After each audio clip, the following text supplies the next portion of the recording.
Hey guys, welcome back to my channel. I hope that you guys are all doing really well. A few weeks ago I did a video on TLC and just the channel as a whole, and how as a kid I used to think it was super weird, and even today it almost feels like it's gotten even weirder. And a lot of you guys actually wanted me to focus a bit more on one of the TV shows that I had mentioned in that video and just talk about it a bit more, and that one is 90 Day Fiancé, and I can understand why. The show is a very elaborate breeding ground for just the weirdest people getting into relationships with each other and then becoming even weirder and more chaotic couples. So I thought, why don't we rank some of them? Of course, before we start today's video, we have to do this week's sweaty shout out, and this week it goes to Lily Sicardo, who sent this tweet that says, "What the imposter sees when they chase me." If you want to get a shout out for yourself, all you have to do is subscribe to my channel and follow me on Instagram, and then DM me your favorite meme of the week on Instagram, and you might get chosen. Of course, this is all just in good fun. I feel like I always have to put this disclaimer with these videos because some people tend to take them very seriously, as if I'm actually trying to like legitimately rank these people, but it's just having some fun with some very chaotic television content. A lot of people have also already made videos on 90 Day Fiancé in ways that I typically would, so I kind of wanted to do it in a slightly different way. That way it doesn't feel very repetitive,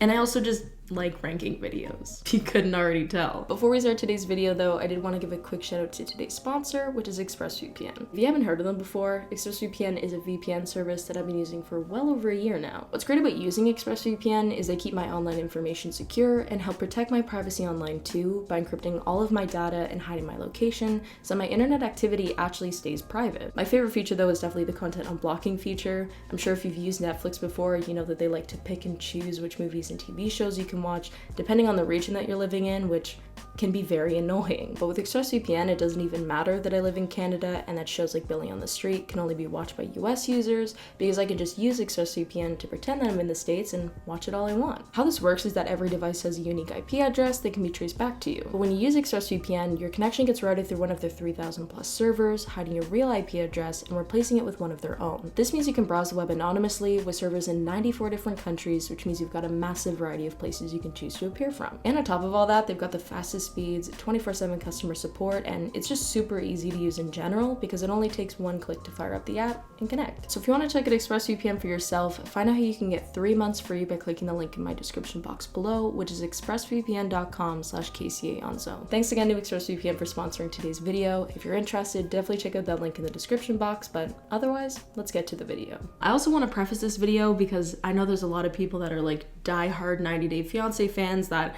I've probably missed an episode or two before because there's just too many shows for me to keep up with. So if there's any holes and like it seems like I'm not reacting to something that happened within a couple, it's probably because I have no clue that it happened. So please, by all means, if I miss something, feel free to yell at me in the comments about it because I definitely like to know. Also, I'm not going to be covering every single couple on this show because, as I mentioned before, I do keep up with it pretty well, but I do not keep up with it enough to feel confident to rank every single couple on this show. So there are going to be some missing, and honestly, if you guys know those couples that are missing and feel like you could place them in a tier, I'd love to hear it in the comments as well.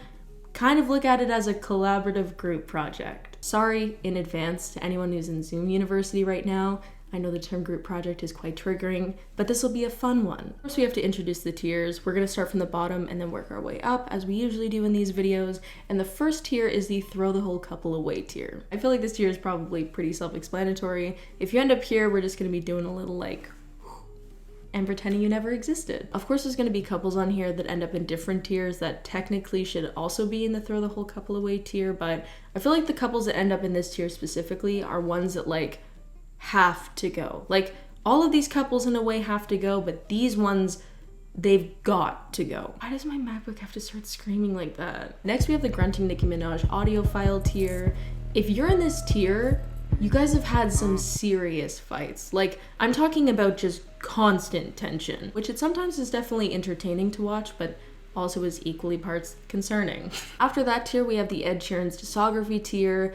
This is basically just a tier for anyone that it kind of started off pretty good, but then it just got so bad so quickly. I'm definitely not saying that any of the couples that end up in this tier started off as good as Ed Sheeran, but they definitely fell as hard as he did. So basically any couple that ends up in this tier just has a lot steeper of a decline than the average 90 Day Fiancé couple, because definitely every single couple on this show has a decline, but I feel like instead of it being like this, it's more like this. Following the Ed Sheeran's discography tier, we have the Couples Therapy Now tier. And this is a special tier because I feel like this is for the couples that, while they may be very chaotic and very odd, if they go through like really aggressive couples therapy, I actually think they could work out. And I mean aggressive, like every single day if they could. Honestly, like multiple times a day, like maybe like a breakfast, lunch, dinner situation, and you just dine and deal with your marital problems. Please. Now the final tier is definitely the most exclusive tier on this list, hence why it's at the top, and it's called the Probably No One Is Ending Up Here, Let's Be Real tier. Because let's be real, probably no one is ending up here. Now that we have the tiers out of the way, we're gonna start with what I would think is a pretty easy couple, and definitely is the most popular couple that's ever come out of this show, and it's Ed and Rose. I talked about them in my last video. If you did watch that, you probably know that I'm not the biggest fan of Ed. Stay away, Mayo Man. Stay away. Like, I don't trust anybody who enjoys mayonnaise, let alone trust that condiment enough to put it in their hair. I know there's gonna be people in the comments that are like, well, there's health benefits and it makes your hair healthier and shinier, which is great, but it's still mayonnaise in your hair. I don't think I can drive home this point more. Mayonnaise. It just blows my mind that this guy was putting mayonnaise in his hair while he's policing Rose on shaving her legs, wanting her to take an STD test, lying to her about wanting kids when in actuality he was planning to get a vasectomy, and he also cheated on his ex-wife. Like, this guy is grody. He's like the human equivalent of mayonnaise. So it kind of makes sense. I think the worst thing about this show, though, is that no matter how shitty of a person you can be on television, there are going to be some people that become fans of you, and considering that people become fans of serial killers, it's honestly not that surprising that Big Ed now has this weird fan base of people who have taken on his meme as a personality trait. And it's also not that surprising that he would want to satisfy that fan base by making merch and cameos and stuff like that, which he definitely has been pursuing pretty aggressively. Like, this guy is a bobblehead. Who is buying this? Oh my god, I didn't even look at the price. It's $100. Groceries, Big Ed bobblehead. I don't know. I don't even know if this is high for the bobblehead market. Like, I've never bought a bobblehead before, so I don't know what the standard price of them is. Like, is this normal that they're $100? Or is he just inflating this because he's on a TV show? He also has a sticker set that has one that says Icon Neck. That one's pretty funny, I'll give him that one. There's also a holiday ornament, if anybody wants Big Ed on their Christmas tree. Mayo Christmas. The last straw, though, when it comes to Big Ed's merch, is his pillowcase.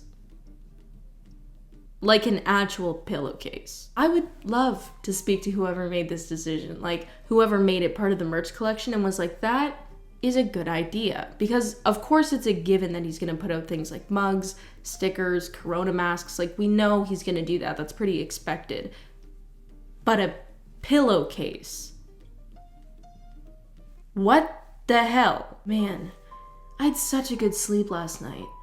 It's just so much better now that I get to just nestle my head right on Big Ed's. Rose, on the other hand, is just minding her business. She's got her little travel YouTube channel and she's just living her life. We love to see it. In terms of ranking, I think it's pretty obvious where these two are going, and they are definitely going in the throw the whole couple away tier. Goodbye forever, Mayo Man. Next we have Colt and Jess. I have to confess that I've been talking to other women while we were broken up. I just hope she doesn't break up with me as soon as she hears it. So you hope that she doesn't break up with you when she finds out that you've been talking to other people. Jail of shame. In my opinion, the only good thing that came from this couple was when Jess snapped at Colt at the cat cafe, because just the concept of somebody snapping at a cat cafe is one of the funniest things I've ever heard. How's your You sent pictures today? Stop. Listen. 8 girls. I have a screenshot for 8 girls. Do you wanna see? No? Oh, okay. She is snapping at Colt in a way that most people wish that they could snap at someone who's fucked them over, but for one reason or another just can't do it. But she is executing that shit. Good morning, my How are you, my Good night. Oh, I forget my This is amazing. Like, this is obviously not him sending pictures to other girls, but she is amazing. Like, this guy's just a professional victim, and he's been that way throughout the entire series, to the point where it's just infuriating to see him on screen. But it's clear that she just went, I'm done. I'm having none of it. I don't even care if the cats see. they deserve to know who you really are too. Look, I don't want to argue with you in public. Look, I don't want to argue with you in this completely empty cat cafe. I'd much rather go somewhere more private where only a few millions of people watching at home will be able to watch us continue to argue, like my house. This is not how I wanted to have this conversation with Jess. I wanted to ease into it. Can I just ask the audience, how do you ease in to telling somebody that you've been sending dick pictures to random girls? Anyone have an answer? Jess is just wanting to humiliate me in public. Don't worry, Colt. You handle that all on your own. I can only show so much from this show, but Colt is just the absolute worst, honestly. And ideally, I would be putting them in the throw the whole couple away tier, but considering the amount of tension between them and how many times that Jess stood up for herself, I feel like it makes more sense for them to be in the Nicki Minaj grunting audiophile tier. We aren't done with Colt though, because he did have a different relationship earlier on in the show with another girl named Larissa. Colt and Larissa aren't together anymore, but I honestly don't feel bad for somebody who decided to propose to a girl after spending 5 days with them. Like, am I supposed to feel bad for somebody who realizes that the person that they spent 5 days with isn't the person they thought they were? These two though were the definition of a toxic relationship. Like a dumpster fire, but if you threw radioactive gas on it and then filmed it for weeks on end. But there is something to be said about Larissa's entertainment value. Married life for me is like hell. Obviously, Colt and Larissa didn't end up working out because Colt moved on to Jess, who was also filmed as a part of the show when they became a new couple. But even today, Colt is still selling Colt and Larissa wedding invites on a website called direct.me for $75. He's also selling a Lego minifigure that he claims he's held, which now means that it's worth $15. I wish I was kidding, but the description of this item literally says, "Hello fellow Colty fans. Today I present you with a one-of-a-kind Lego minifigure held by yours truly, as held and opened on social media. The figure was Hercules." Why would anybody buy this? There are very few people that I would spend $15 on if they'd held a piece of Lego. And those people are Zayn Malik, and that's about it. Also, why a Lego piece? Like, am I missing part of the story between Larissa and Colt? Like, I feel like I missed an episode where a piece of Lego was super important in the story, and that's why he's selling it for $15. Like, maybe it was connected to the show, or is he just selling random items that he's touched? Next week, if we're lucky, there'll be a half-eaten grilled cheese for only $30. I hate to put them in the same place as Colt and Jess, but honestly, I feel like there's no place else that they belong more than the grunting Nicki Minaj audio tier, because good God, was there ever tension. I will say that there was one more good thing that came out of Colt being with Jess and Larissa, and that's that Jess and Larissa actually ended up meeting together, and TLC filmed the whole thing, and it was super entertaining. Like, I feel like they'd be good on a show together. Nice, my all the time for Like it was a big deal, right? Oh, too much hands for little. Next we have Tom and Darcy, and Darcy is definitely a very, very emotional person, but I'd also argue that she's like the primo character for TLC. Tom, on the other hand, is insanely sketchy, which when you put those two personalities together, it's clearly doomed from the start. Like, you always have Darcy, who's on level 100 when it comes to her emotions, while Tom is just a robot who also lies a lot, which is just a perfect foundation for a long-lasting, stable relationship. Tom's lies actually go beyond the events of the show, though, like beyond that whole situation where he was seeing somebody while Darcy was still under the impression that they were like kind of just taking a break, but not really seeing other people, because Tom's actually also been caught multiple times stealing other people's Instagram photos. And the super odd thing is that it would be photos like this, where it's like, why did you feel like you had to steal a photo of somebody's dessert and pretend that it was your own? Like, if you want dessert, just go get dessert. His Instagram in general, though, is just super odd, which isn't entirely surprising because he has TV in his username, which is basically the biggest red douchebag flag you could ever fly online. Like, we know that you're on TV. That's why we're here. We know. But just in case you forgot, he also has it in his bio, where he listed himself as a reality TV personality, which is definitely one way to put it. His entire Instagram is basically just a lot of selfies, which, can I just be honest for a second? Guys who post like an aggressive amount of selfies scare me. Like, I just don't trust them. And I know that sounds ridiculous, but it's like the energy that they have. Like, I can't even really put the feeling into words, but like, it just feels like a threat. He's also following in Big Ed's footsteps where he's trying to monetize himself to the upteenth degree by offering cameos if you'd like to pay to get gaslit by him for $60. $60. Follow the link and go grab yourself a cameo. Maybe it's not Father's Day you want, maybe a friend, a loved one, someone's birthday's coming up. I'm happy to do anything, say anything. So please, follow the link. Anything. I will do anything. He also has a TikTok account, which is just about exactly as weird as you'd expect it to be. I would like to die now. If you thought that that was awkward and cringy, he also has this weird series on his TikTok where he films people at luxury stores cashing him out. So bad news, he actually deleted the TikToks before I could save them, which is my villain origin story. But basically the TikTok was like, if you're the cashier and I'm him like filming it, you would be like packing up the box, and like he was like this with his phone, like trying to hide it, but being really obvious because she was looking right at the camera, being like, why the hell are you filming me? This is just so odd to me. Like, if you want to flex that you bought something luxury, by all means, whatever, just post a photo of it when you get it. But why are you awkwardly filming the cashier as she's checking out your items, where she clearly looks like she doesn't want to be filmed, and by the way that you're filming it, it doesn't even really look that you're comfortable filming it either. Like, neither of you seem to be enjoying this experience that you've started by pulling out your phone, and nobody actually really gives a shit if you bought something designer, so why even bother? Now that I think about it, it probably sucks working at luxury stores, because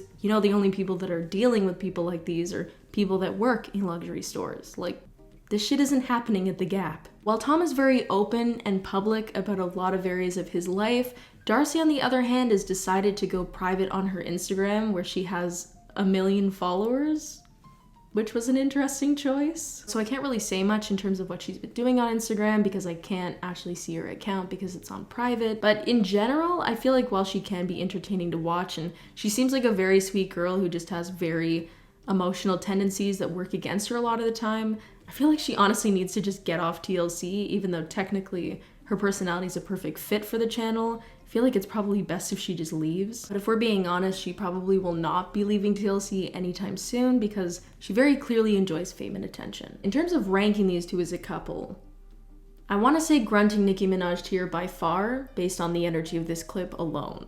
I wanted to stay friends. Yeah, I don't want to be friends. I'm sorry. I think we're going to walk away completely. Is anybody seeing a bit of a trend? Moving on, we have Angela and Michael, who make me very anxious. Like, these two from the jump. That's my sex in Nigerian, baby. These two are chaotic on their own, let alone put together as a couple. There was one point where Michael had told Angela that this girl needed a ride, but she didn't have anything to pay for the ride, and instead he was like, okay, just give me a blowjob and then I'll give you a ride home. And on the other hand, Angela is Angela? Look at this, Michael. Come here. You like them? You gonna wear them for me? I just don't understand how these people exist. Like, how is this possible? Like, what in the world is going on here? Regardless of all of this, I feel like Angela and Michael actually belong in the couples therapy now tier. And you might be hearing that going, Casey, how in the hell did you just go on that spiel like 2 seconds ago and decide that they should be in the couples therapy now tier? And hear me out. I feel like there were small moments within the show that kind of showed that if they really work on like therapy together, they could actually be a pretty decent couple. Like, there was that time that Michael got in that fight outside the car and Angela jumped to help him out, and then that hotel scene where it seemed like they're both like on the same side of weird, so they kind of fit together in a weird way. They're definitely opposites in a lot of different categories, but I feel like in the areas that they are kind of on the same page, they're very niche pages that a lot of people wouldn't be able to be on the same page as them on, if that makes sense. So I feel like if they get a lot of help with their relationship, then maybe they'd actually be pretty good. I don't know. Maybe that's subject to debate. I'm very curious to know what you guys think in the comments. Next we have Devan, Jihoon, and the translator. Personally, I found that Devan and Jihoon were both equally as annoying to watch as the show progressed, but I will say that Jihoon's mom was very entertaining to watch. I feel like this one is super easy. Like, I feel like there's nowhere else these two, or three, let's be honest, belong than the Ed Sheeran's discography tier, because this shit just got worse and worse as it went on. Literally the second that you thought that things might be turning up for them, the translator would just body slam any progress that they had made as a couple. Why is your money going into your mom's bank account?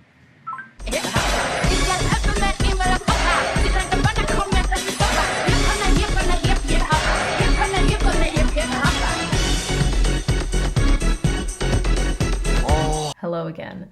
I realized as I was editing this that I forgot to mention, honestly, one of the best moments from Jihoon and Deavan's relationship, and I'd almost argue the best moment in the show in general, which is the bidet scene, which I'm going to show a bit of in this video, but I highly recommend if some of you guys haven't seen it yet in full, please go watch it. I'll put the link down below.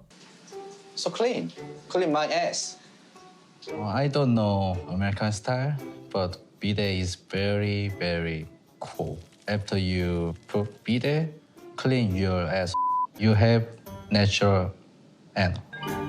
Now the next couple might come as a surprise to you in terms of where I'm going to be ranking them, because I am going to be contradicting myself a bit here. But it's because we're talking about Armando and Kenneth.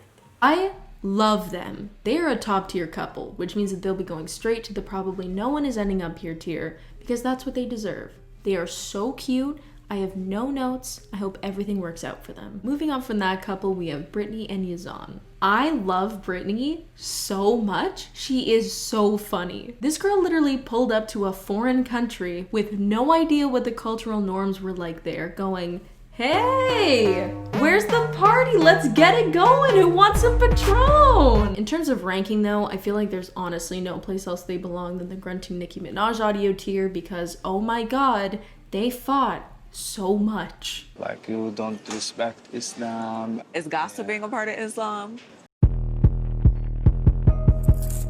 Obviously they shouldn't be together because it really was never gonna work out. Like, these two just could not compromise on anything, and it was just clear that they were just constantly butting heads at all times. The final couple we're gonna be ranking today is Asuelu and Kalani, who met when Kalani had actually visited Samoa on a trip. She met Asuelu, and then the second time that she visited, she actually got pregnant the first time that she had ever had sex with him, and like the first time she'd ever had sex in general, which that alone, oh my god. Their relationship on the show though is just so frustrating to watch, like even more frustrating than Jihoon and Deavan, because Asuelu and Asuelu's family just treat her so terribly. He's also just the textbook definition of a man-child. Like, this is the kind of shit I would pull in the 3rd grade when my parents took my DS away and I'd be like, I'm running away. This guy's a grown man with kids. Regardless of them clearly having a very rocky relationship, it looks like they tried to start a family channel on YouTube, which thankfully looks like it's been abandoned. It does open the concerning possibility though that 90 Day Fiancé family channels might be a new trend that we'll see in the next coming years, which if you had told me 10 minutes ago that family channels could get any worse, I wouldn't have believed you. Yet here we are. In terms of updates, it seems like Asuelu and Kalani aren't physically together right now, because during lockdown, Asuelu kept lying about where he was going, and he would go meet up with friends that he wasn't supposed to meet with because of lockdown restrictions, and he was putting his kids and obviously his wife at risk by doing this, so Kalani actually booked him a one-way ticket back home to his mom, protecting herself and her kids. We love to see it. But in terms of ranking, definitely throw the whole couple away. Like, Kalani just needs to get the hell out of there. So it looks like we have our final ranking. We have Ed and Rose and Asuelu and Kalani in the throw the whole couple away tier, Colt and Jess, Colt and Larissa, Tom and Darcy, and Brittany and Yazan in the grunting Nicki Minaj audio file tier, Jihoon and Deavan in the Ed Sheeran's discography tier, Angela and Michael in the couples therapy now tier, and finally, Armando and Kenneth in the probably no one is ending up here, let's be real tier. Hopefully you guys enjoyed this video. As I mentioned before, there are definitely couples that I missed, and I'd love to hear where you guys would rank them in this whole tier list, and if there are any couples that you see here that you would have ranked differently, also would love to hear about that as well. If you did enjoy the video, feel free to give it a like and subscribe to the channel, and you can also turn my post notifications on if you want to be updated every single time that I upload a video. If you want to follow me outside of YouTube, you can follow me on Twitter and Instagram, which are both Casey Aonso. I also have a second channel with one singular video on it, which I'll be linking in the description box below if you want to check it out. But otherwise, I really hope that you guys enjoyed today's video again, and I will see you guys in the next one.